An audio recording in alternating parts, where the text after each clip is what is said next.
Said black men couldn't fight. They said we couldn't lead. They said we were too scared, too dumb, too whatever. These 8 soldiers didn't just prove them wrong, they humiliated them in the process. This isn't dry history. This is the ultimate flex. We're talking about the black men who forced racists to eat their words, then made them write new history books. By the time we get to number 1, you'll be Googling their names. Trust me. We have to set the stakes. Black military service wasn't just about fighting external enemies. It was about fighting the narrative of black inferiority right here at home. Every bullet fired, every medal earned, every life risked was a direct assault on white supremacy's favorite lie, that black men lacked courage, intelligence, discipline. These soldiers faced Jim Crow, discrimination in the military, lower pay, and zero recognition. They were fighting for a country that refused to fight for them. They couldn't eat in the same restaurants as the white soldiers they served beside. They couldn't use the same bathrooms. They got paid less for doing the same job.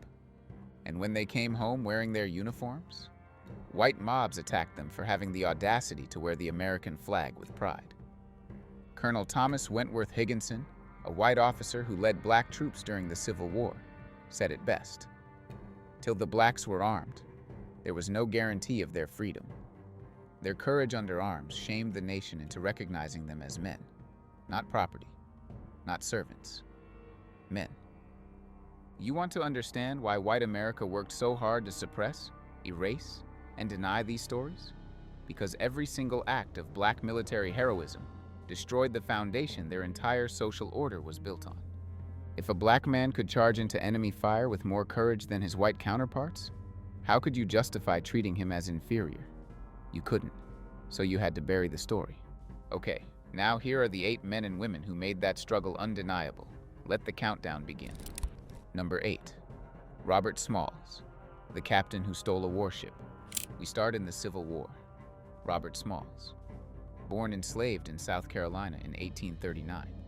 From the moment he could walk, white people told him what he was: property, a thing, inferior.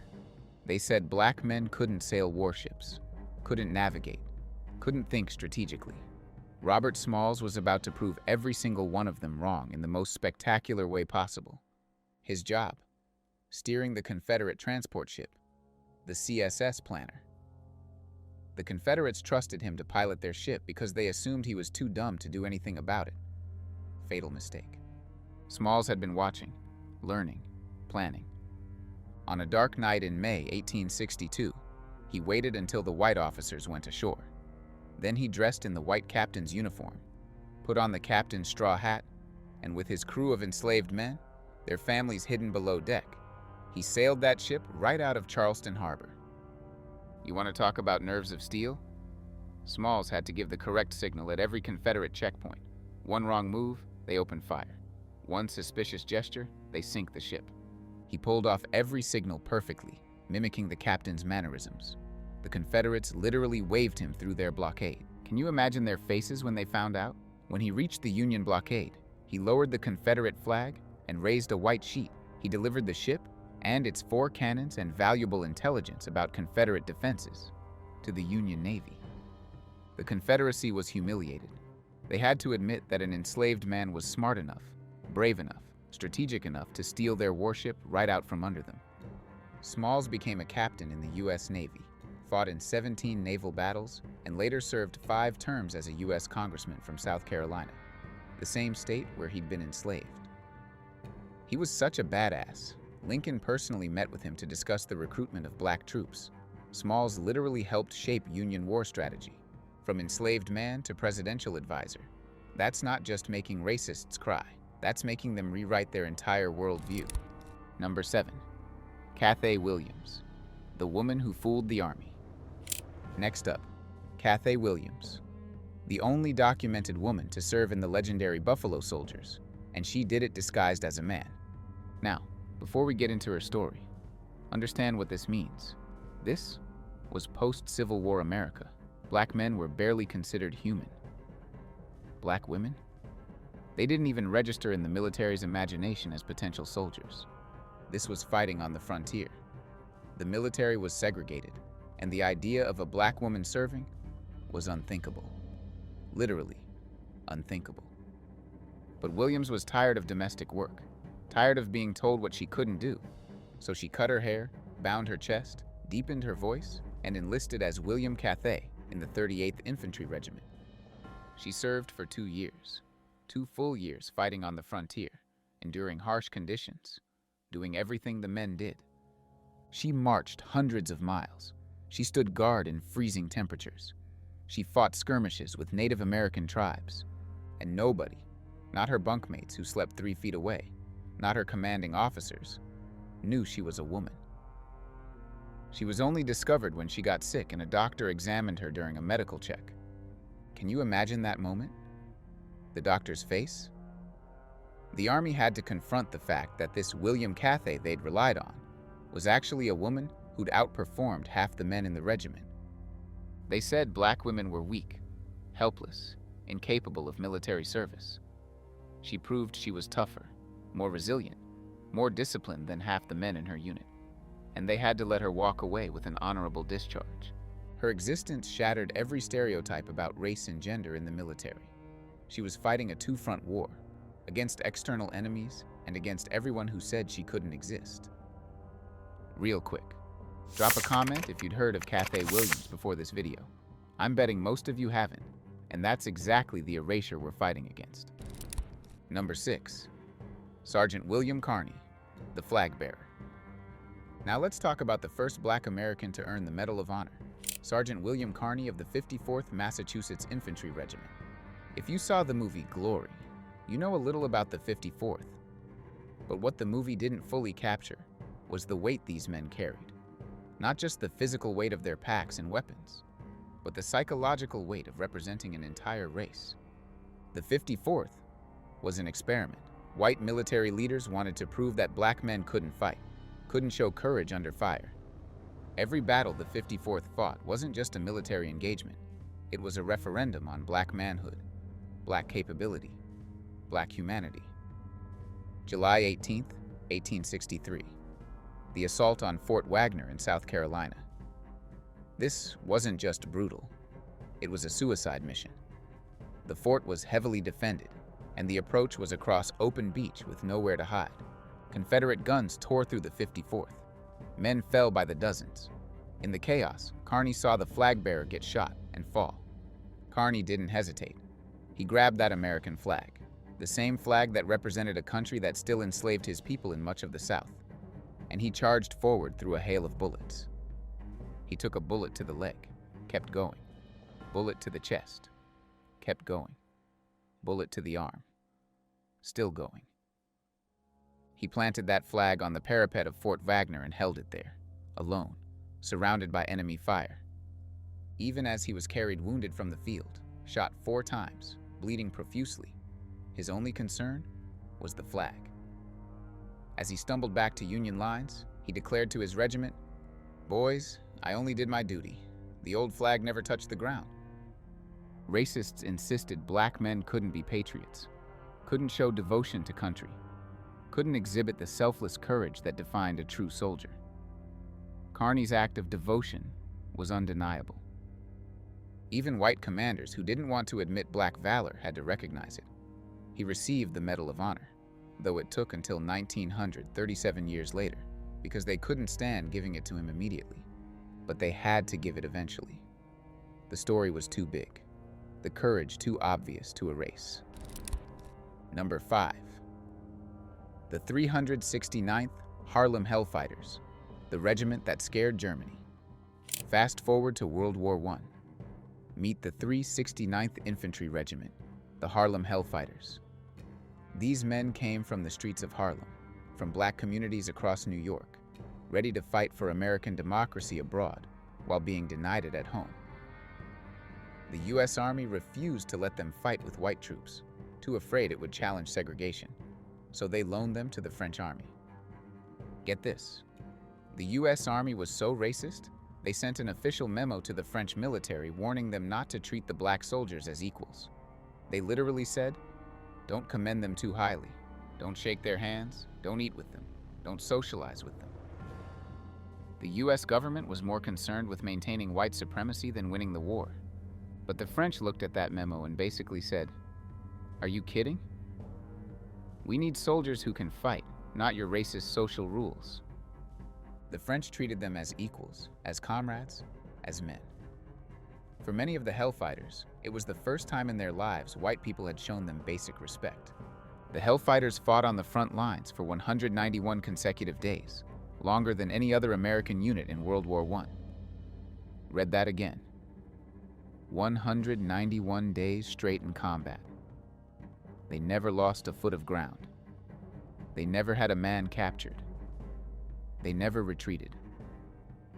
The Germans called them the Hellenkämpfer, the Hellfighters, because they fought with such ferocity and skill that German troops feared engaging them. The U.S. Army refused to give them the recognition they deserved. Couldn't stomach it. But the French awarded the entire regiment the Croix de Guerre, France's highest military honor. They became the most decorated American unit of World War I. When they finally came home, New York gave them a ticker tape parade down Fifth Avenue.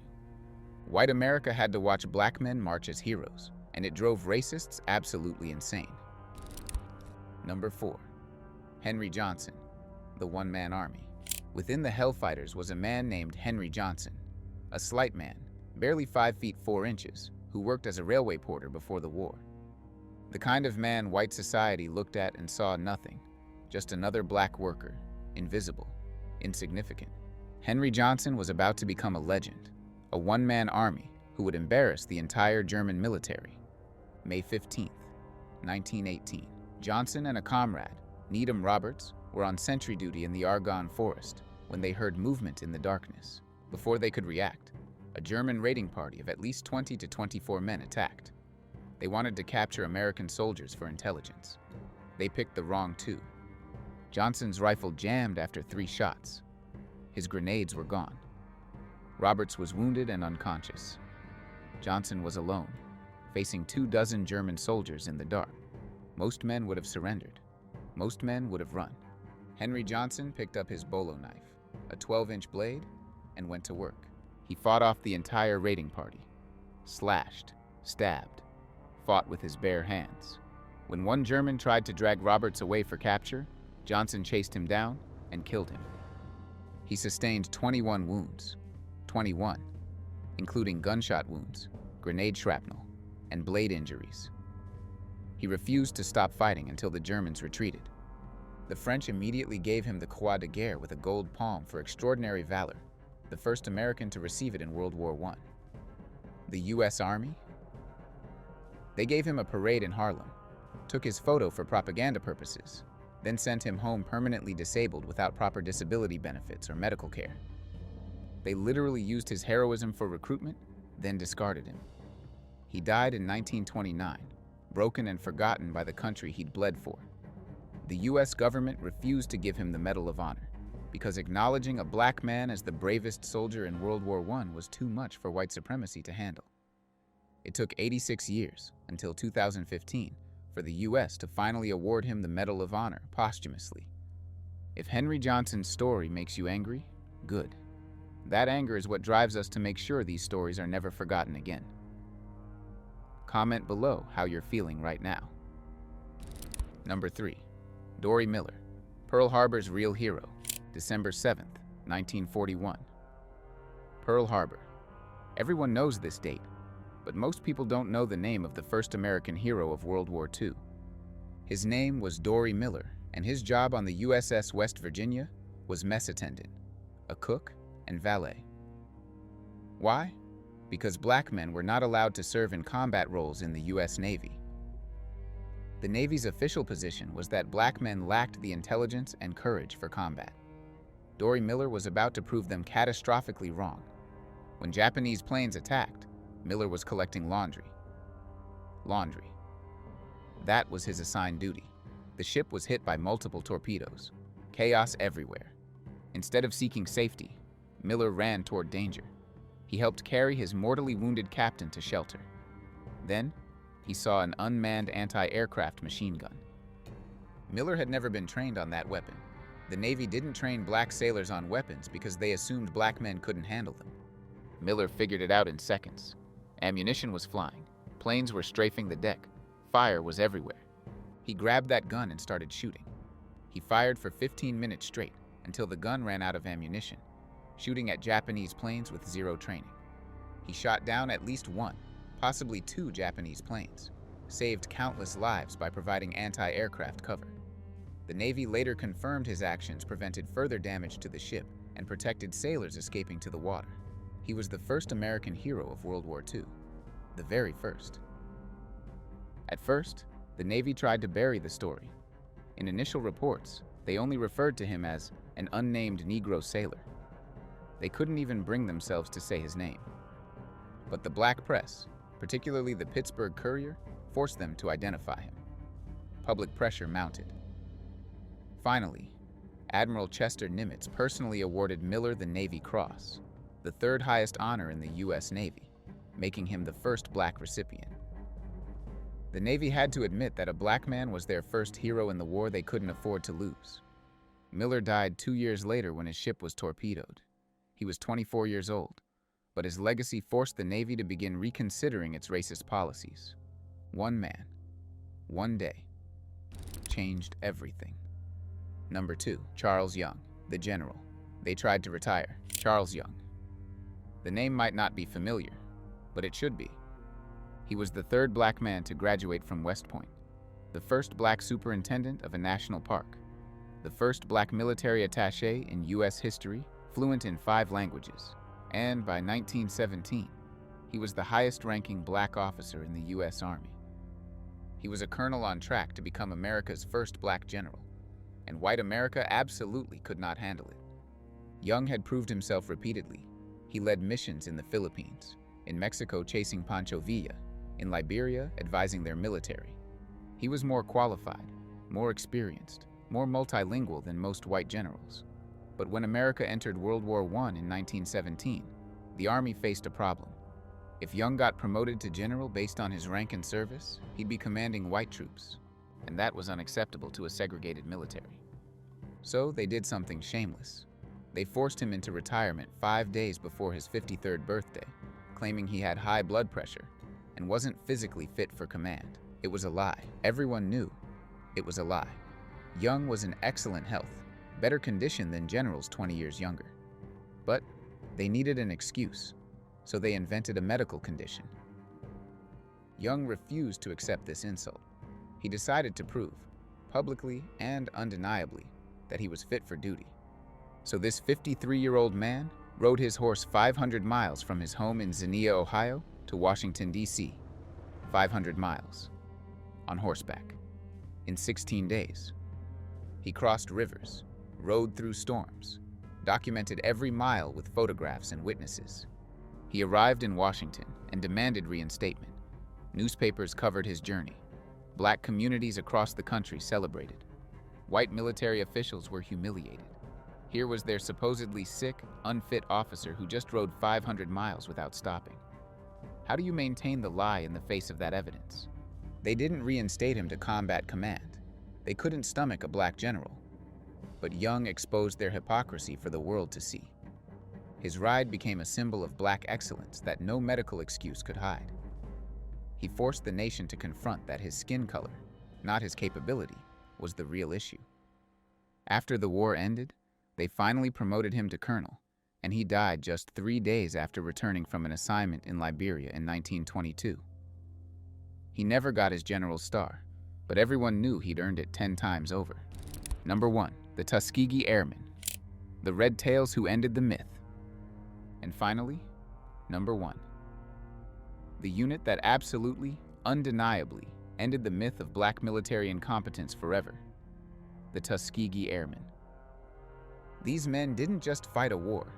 They dismantled 300 years of racist pseudoscience with their bare hands and flying skills. The military establishment claimed black men lacked the intelligence, coordination, and courage to fly planes. They called it an experiment, the Tuskegee experiment, as if testing whether black men were actually human enough to pilot aircraft. They were given substandard planes, outdated equipment, humiliating training conditions in Alabama, where they couldn't even leave the base without facing Jim Crow violence. The program was designed to fail. They were given impossible standards, hoping they'd wash out and prove the racist hypothesis correct.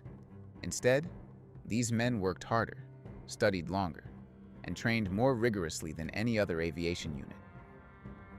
They were fighting two wars, one against Nazi Germany, one against American racism.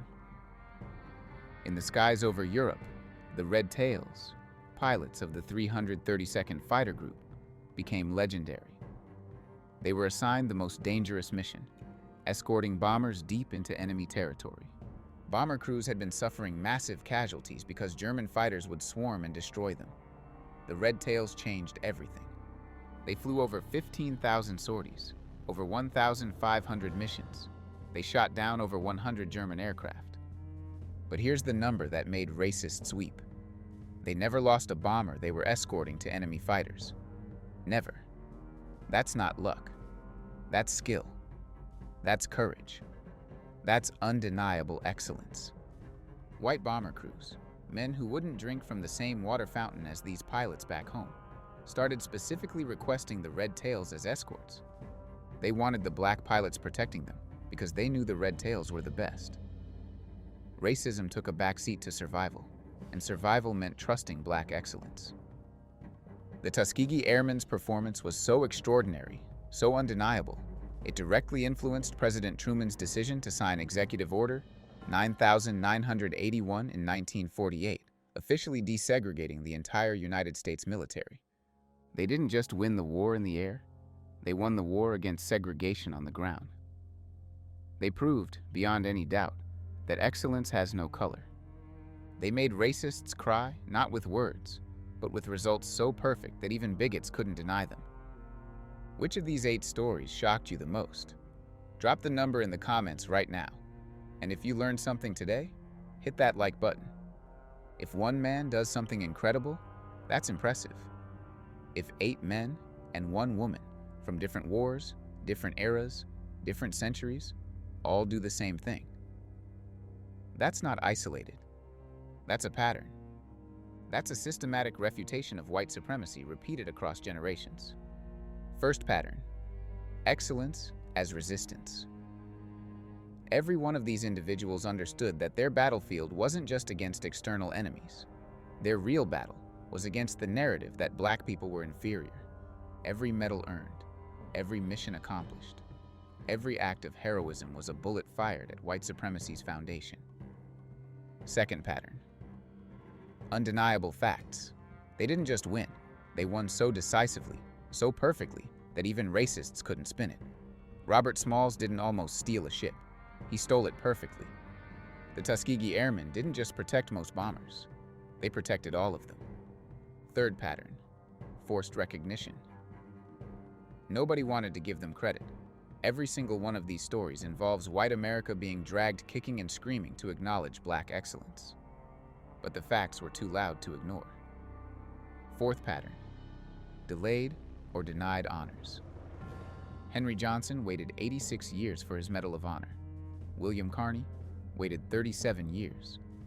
Charles Young never got his General's Star. The recognition always came late, if at all, because admitting black excellence meant admitting their entire system was built on lies. They fought for a nation that refused to fight for them and still made their oppressors weep. That is the legacy we carry. This history matters today. How many of these names are in your textbooks? Probably 0. The erasure is ongoing. We have to be the ones to carry these stories. Modern black service members still deal with discrimination, still fight for equitable veteran care, and still have to prove their patriotism. But they stand on the shoulders of giants like Smalls and Johnson. These soldiers didn't just win battles. They broke the foundation of white supremacy that said black men couldn't be brave. They used courage as a political weapon. They fought for a nation that refused to fight for them and still made their oppressors weep. Share these stories. Let the world see that courage doesn't need permission. Don't let this history be buried. Subscribe to Black America for more truth about the culture and the come-up.